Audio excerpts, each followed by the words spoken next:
that strain again. It had a dying fall. Oh, it came o'er my ear like the sweet sound that breathes upon a bank of violets, stealing and giving odor. Enough, no more! 'Tis not so sweet now as it was before.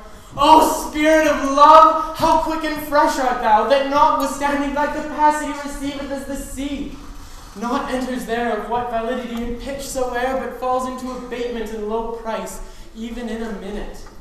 So full of shapes is fancy, that it alone is high fantastical. Will you go hand, my lord? What, Curio? The heart. Why, so I do. The noblest that I have. When mine eyes did see Olivia first, methought she purged the air of pestilence. That instant was I turned into the heart, and my desires like felling cruel hounds e'er since pursue me. How now? What news from her? So please, my lord, I might not be admitted, but from her handmaid do return this answer. The element itself, till 7 years' heat, shall not behold her face at her view. But like a cloister she will veiled walk, and water once a day the chamber round, eye of any bride. All this to season a brother's dead love, and keep lasting the sad remembrance. Oh, she that hath the heart of that fine frame, to pay this debt of love but to a brother? How will she love when the rich golden shaft hath killed all affections else that live in her? When liver, brain, and heart, these sovereign thrones are all supplied with one self-king. Away before me to sweet beds of flowers.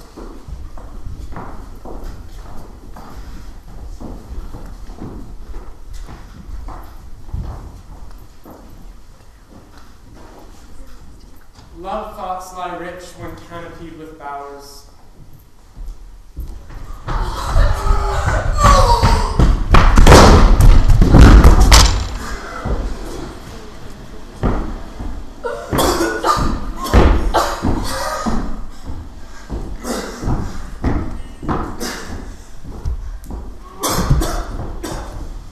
What country, friend, is this?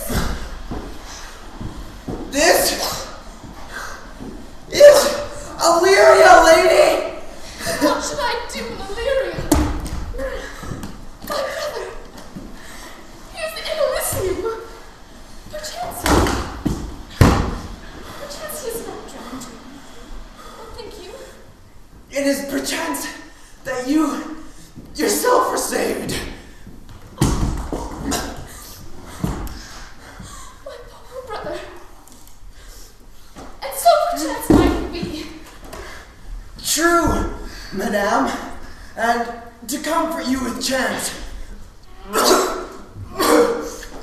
assure yourself that after our ship did split, when you and those poor numbers saved with you hung on our driving boat, I saw your brother, most provident in peril, bind himself, courage and hope, both teaching him to practice, to a strong mast that lived upon the sea, where, like Orion on the dolphin's back, I saw him hold acquaintance with the waves. So long as I could see. For saying so, there's gold. Mine own escape unfolds to my hope. Whereto thy speech serves for authority the like of him. Knowest thou this country? Aye, madame, well, for I was bred and born not 3 hours' travel from this very place. Who governs here? A noble duke, in nature as in name. What's the name? Orsino. Orsino?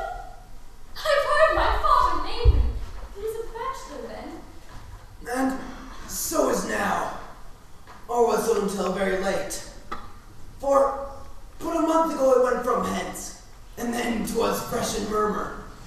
As you know, what great ones do, the less will crowd love. That he did seek the love of fair Olivia, What's she? a virtuous maid, the daughter of a count, who died some 12 months since, then leaving her in the protection of his son, her brother, who surely also died, for whose dear love, they say, she hath abjured the company and sight of men. Oh, that I served that lady! It might not be delivered to the world till I had made mine own occasion mellow what mine estate is. That were hard to compass, because she will admit no kind of suit. No, not even the Duke's. There is a fair behavior in thee, Captain. Though that nature with a beauteous wall doth oft close in pollution, yet of thee I will believe thou hast a mind that suits with this thy fair and outward character. I pray thee, I'll pay thee bounteously. Conceal me what I am. Be my aid for such disguise. Thou shalt be. Thou shalt present me as a eunuch to him.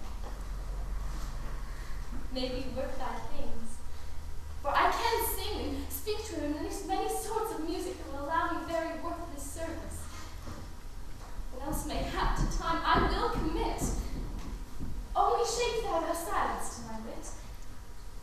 Be you his eunuch, and your mute I'll be. When my tongue blabs, then let mine eyes not see. Thank thee. Lead me on.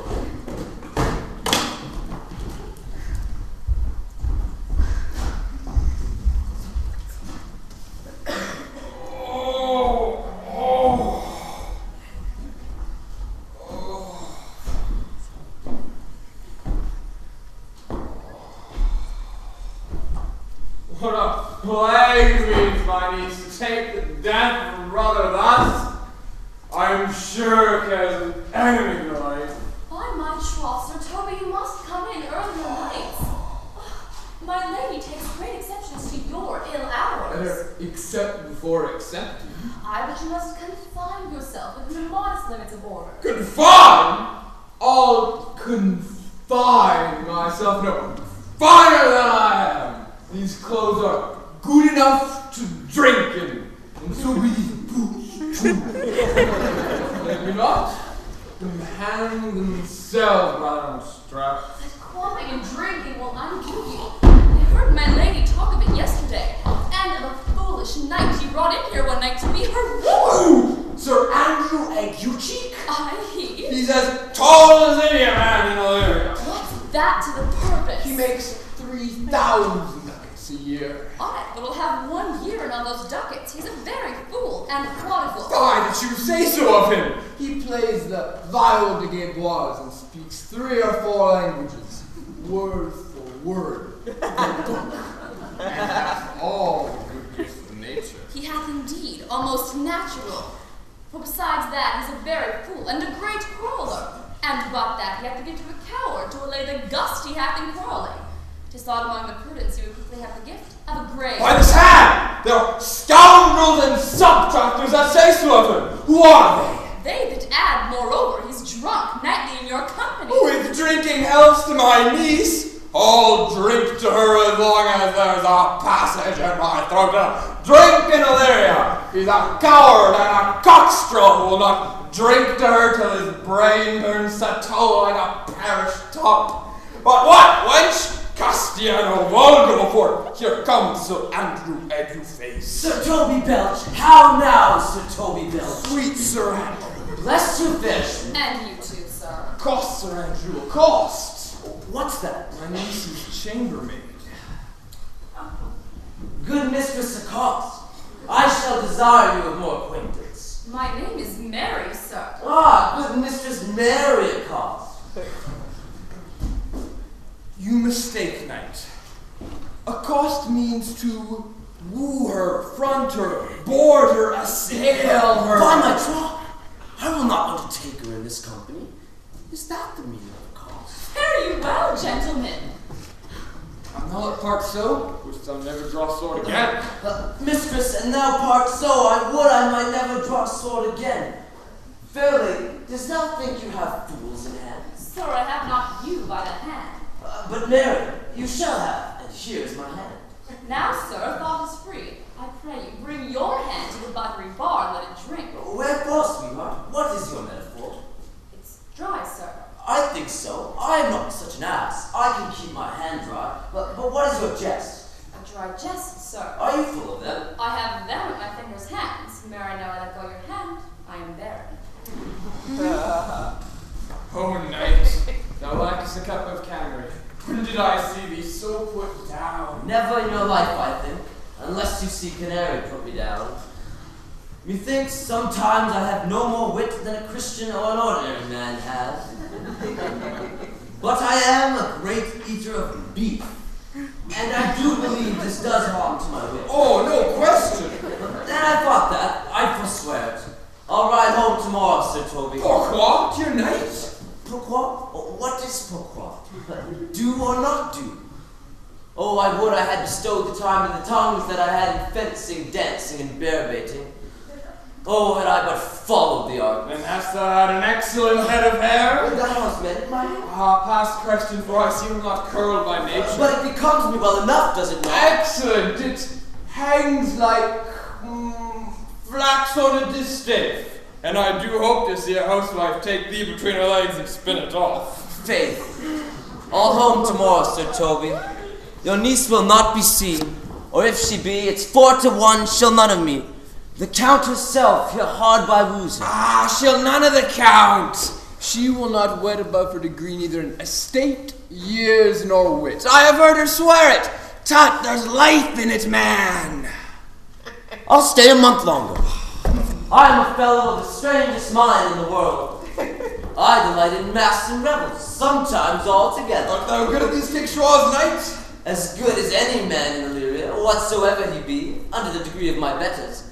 But yet I cannot compare to an old man. Oh, what is thy excellence in a gale? Faith, I can cut a cape. I can cut the mutton to it. And I think I have the back trick simply as strong as any man in Illyria. Wherefore these things hid? Wherefore have these ears a curtain before them? Or they like to take dust, like Mr. Small's Mick picture? Or I'd also not go to church in a Gaelic home in Toronto? Why, my very walk should be a jig! I would not so much as make water put into syncopes.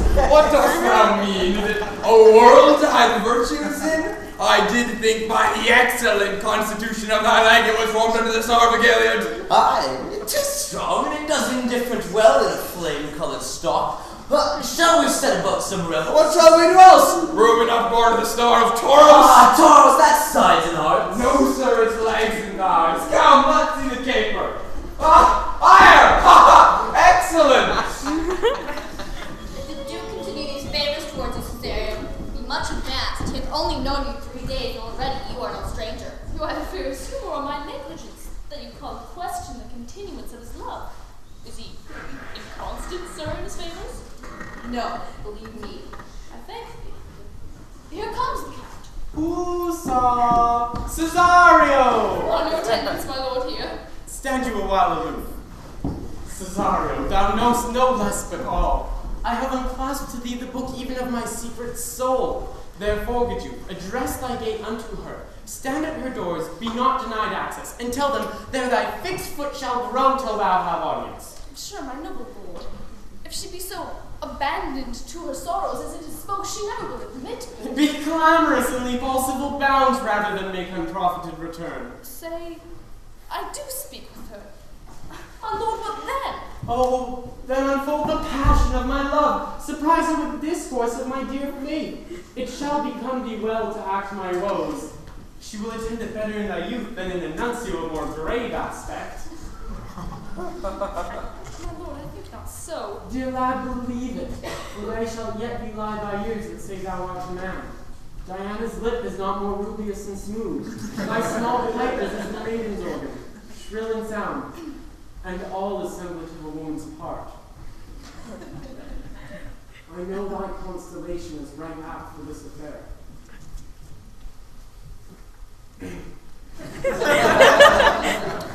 Some 4 or 5 attend him, all if you will, for I myself am best when least in company. Prosper well in this, and thou shalt live as freely as thy lord, to call his fortunes thine. I'll do my best to woo your lady.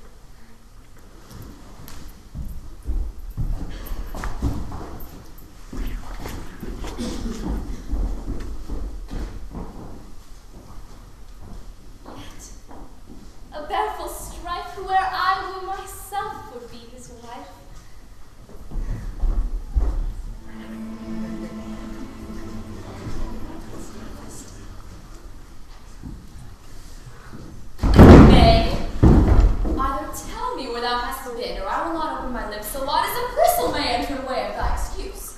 My lady will hang me for thy absence. Let her hang me. He that is well hanged in this world meets the fate of colours. Make that good. He shall see none to fear. A good Lenten answer. I can tell thee where that saying is born, and I fear no colours. Ooh, where, good Mistress Mary? In the wars, and that may you be bold to say in your foolery. Well, God gave them wisdom that have it, and those that are fools, let them use their talents. Yet you'll be hanged for being so long absent, or to be turned away. Is that not as good as a hanging to you, fool? Many a good hanging prevents a bad marriage. And as for turning away, let some of bear it out. You are resolute, then, Not so, neither, but I am resolved on 2 points. that if one break, the other will hold? Or if both break, your gaskets fall? Apt in faith, very apt. Will go thy way. If Sir Toby were to leave thy drinking, thou wert as a witty piece of used flesh in Illyria. Peace, you rogue, no more of that. Well, here comes my lady. Make your excuse wisely, your best. Wit, and be thy will, put me to good fooling. Those wits that often think they have thee do very oft prove fools. And I, that I am sure I lack thee, and pass for a wise man. For what says Quinapolus? Better a witty fool than a foolish wit.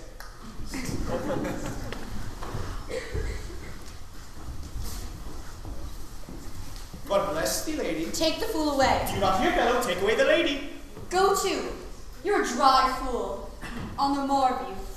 Besides, you grow dishonest. 2 faults, Madonna, that drink and good counsel will amend. For give the dry fool drink, then is the fool not dry? Bid the dishonest man mend himself. If he mends, he is no longer dishonest. If he cannot, bid the botcher mend him. Anything that's mended is but patched. Virtue that transgresses is but patched with sin, and sin that amends is but patched with virtue. Therefore, if that this simple syllogism will serve so, if not, what remedy? As there is no true cuckold but calamity, so beauty is a flower. The lady bade take away the fool. Therefore I say again, take her away. Sir, I bade them take away you. Misprision in the highest degree. Lady, cocculus non facet monarchum. Now that is to say, as I will not motley my brain. Good Madonna, give me leave to prove you a fool. Can you do it? Dexterously, good Madonna. Make your proof. I must catechize you for it. Good Madonna, good my mouse of virtue, answer me. Well, sir, for want of other idleness, I'll bide your proof. Good Madonna, why mournest thou? Good fool, for my brother's death. I think his soul is in hell, Madonna. I know his soul is in heaven, fool. The more fool, Madonna, to mourn for your brother's soul being in heaven. Take away the fool, gentlemen. What think you of this fool Malvolio? Doth he not mend? Yes, and shall do till the pangs of death shake him. Infirmity that decays the wise doth ever make the better fool. God send you, sir, speedy infirmity for the better increasing of your folly. Sir Toby will be sworn that I am no fox, but he will not pass his word for 2 pence that you are no fool. How say you to that, Malvolio? I marvel your ladyships takes delight in such a barren rascal. I saw him put down the other day with a fool that had no more brain than a stone. Look you now, he's out of his guard already. Unless you laugh and minister occasion to him, he's gagged. I protest, I take these wise men to crow-so at these said kind of fools, no better than a fool's zanies. Oh, you are sick of self-love, Malvolio, and taste with a distempered appetite. Be generous, guiltless, and free of disposition, is to take those things for bird bolts that you deem cannon bullets. There's no slander in a loud fool, though he do nothing but rail, nor no railing in a known discreet man, though he do nothing but reprove. Now Mercury endue thee with leasing, for thou speakest well of fools. Madam, there is in the gate a young gentleman much desire to speak with you. And the Count Orsino, is it? I know not. 'Tis a fair young gentleman, and well attended. Who of my people hold him in delay? Sir Toby, madam, your kinsman. Fetch him off, I pray. He speaks nothing but madman. Fie on him. Go you, Malvolio. Be a suit from the Count. I am sick or not at home. What you will to dismiss it. Now you see, sir, how your fooling grows old, and people dislike it. Oh, good Madonna, thou hast spoken for us as though thy eldest son were a fool. whose skull Jove crammed with brains, who... Ah, here he comes, one of thy kin with the most weak Piamata. By my honor, half drunk. What is it, dear cousin? Gentlemen. A gentleman. What gentleman? 'Tis a gentle man here. A black on his pickle hair. Oh no, son! Good Sir Toby! Cousin! Cousin! How have you come so early by this lethargy? Oh. Lechery? I buy lechery! Warn the gate. I, Mary, what is he? Let him be the devil, and he will. I care not. Me faith, say I. Saw one. What's a drunken man like, fool? Like a drowned man. A fool and a madman. One drought above heat makes him a fool. The second mads him. And the third drowns him. Go thou and seek the coroner to come and sit on my cause. For he's in the third degree of drink. He is drowned. Go look after him. Ah, my honor, he's but mad yet, and the fool shall look to the madman.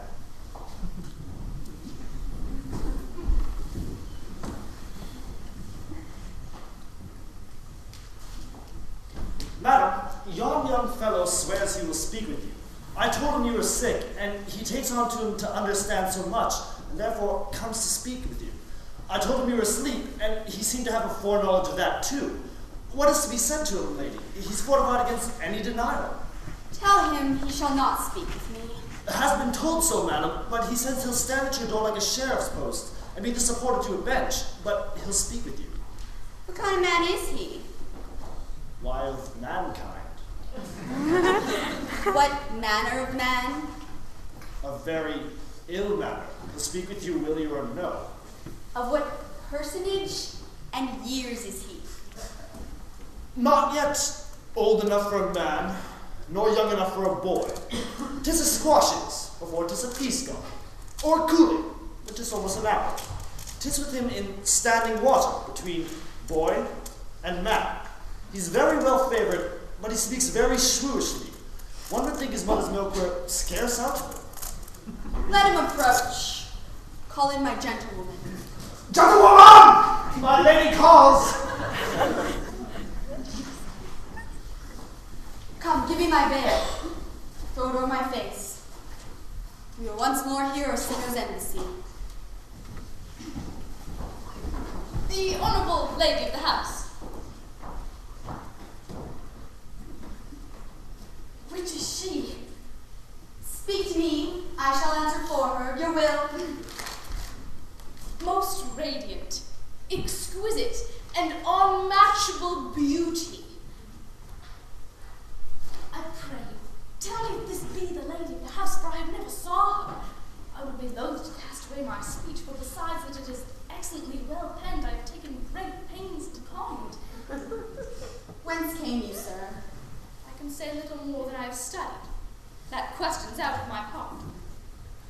Are you a comedian? No. My profound heart, and yet, by the very face of Melis, I swear I am not that I play. Are you the lady of the house? If I do not usurp myself, I am. Most certain, if you do usurp yourself, you are she, for what is yours to bestow is not yours to reserve. But this is from my commission. I will on with my speech in your praise, and then show you the heart of my message. Come to what is important in it. I forgive you the praise. Alas, I took great pains to study it. And 'tis poetical. It is more like to be feigned. I pray you, keep it in. I heard you were saucy at my gates, and allowed your approach, rather than to wonder at you than to hear you. If you be not mad, be gone. If you have reason, be brief. 'Tis not the time of moon with me to make one in so skipping a dialogue. Will you hoist your sail, sir? Here lies your way. No, good swabber, I am to haul here a little longer. Some nullification for your giant, sweet lady. Tell me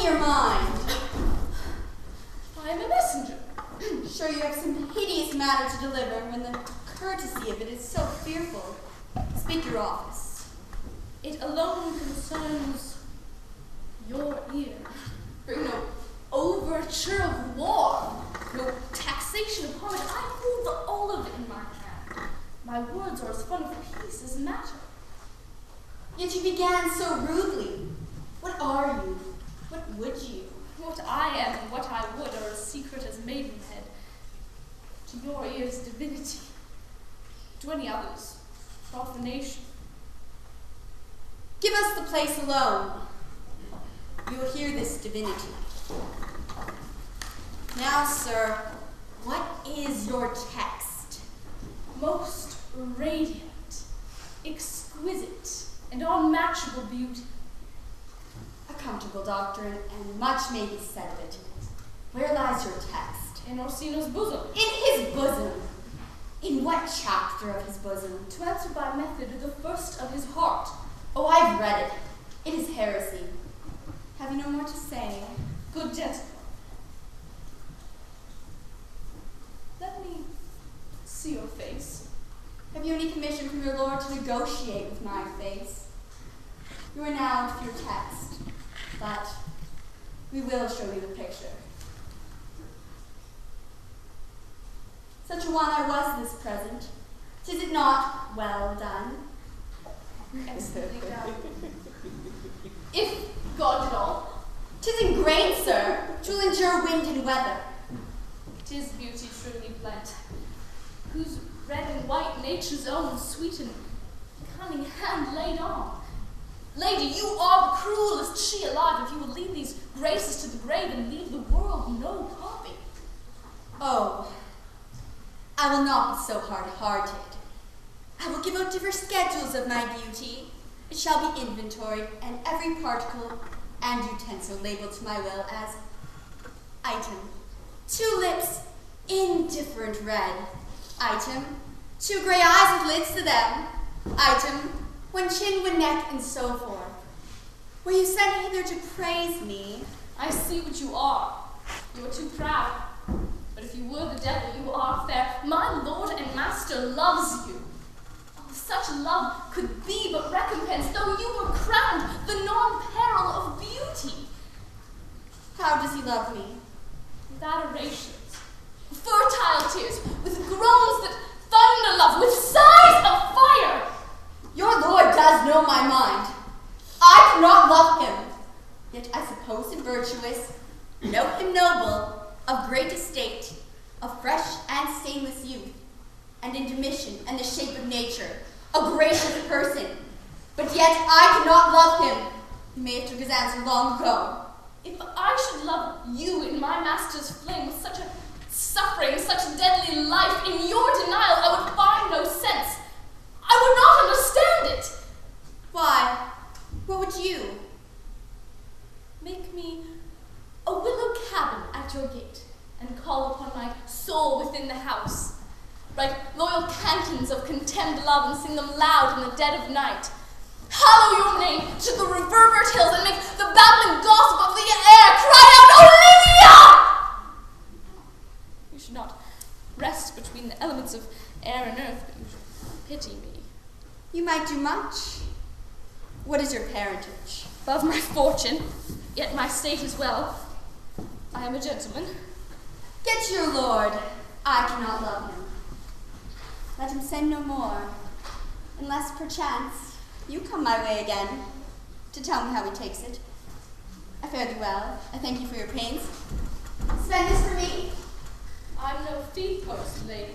Your purse. My master, not myself, lacks recompense. Love make his heart of flint that you shall love. Let your fervour, like my master's, be placed in contempt. Farewell, fair cruelty. What is your parentage? Above my fortunes, yet my state is well. I am a gentleman. I'll be sworn thou art. Thy tongue, thy face, limbs, actions, and spirit, to give thee 5-fold blazon. Not too fast. Soft, soft. Unless the master were the man. How now? Even so quickly may one catch the plague? Methinks I feel this youth's perfection with an invisible and subtle stealth to creep in at mine eyes. Well, let it be. But ho, Malvolio. Here, madam, at your service. Run after that same peevish messenger. County's men, he left this ring behind him. Would I or not tell him all none of it, desire him not to flatter with his lord, nor hold him up with hopes. I am not for him. If that youth shall come this way tomorrow, I'll give him reasons for it. Hie thee, Malvolio. Madam, I will. I do not know what or fear to find. Mine eye too great a flatterer for my mind. Fate show thy force, ourselves we do not owe, but as decreed must be. And this be so?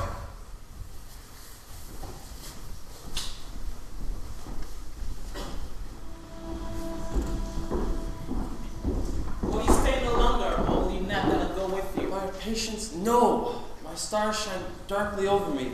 The malignancy of my fate might perhaps distemper yours.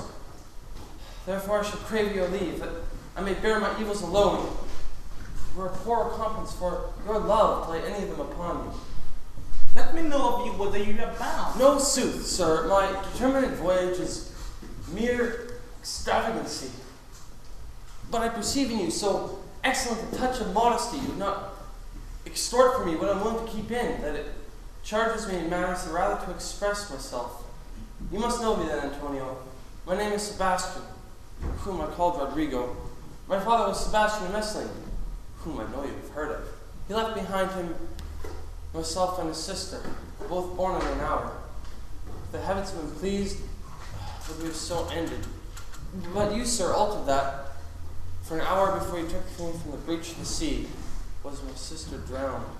Alas, the day. A lady, sir, though it was said she much resembled me, was yet of many accounted beautiful, and that I did not with such estimable wonder. Overfar believe that, yet thus far I will boldly publish her. She bore a mind envy could not call fair. She is drowned already, sir, with salt water, though I seem to drown her remembrance again with more. Pardon me, sir. Your bad entertainment. Oh, good Antonio, forgive me your trouble. If you would not murder me for my love, let me be your servant. Not to do what you have done. That is, kill him whom you have recovered? Desire it not. Fare you well at once. My bosom is full of kindness, and upon the least occasion more, mine eyes will tell tales of it. I am bound to Count Osina's court. Farewell. The gentleness of all the gods go with thee. I have many enemies in Orsino's court, else I'll very shortly see thee there.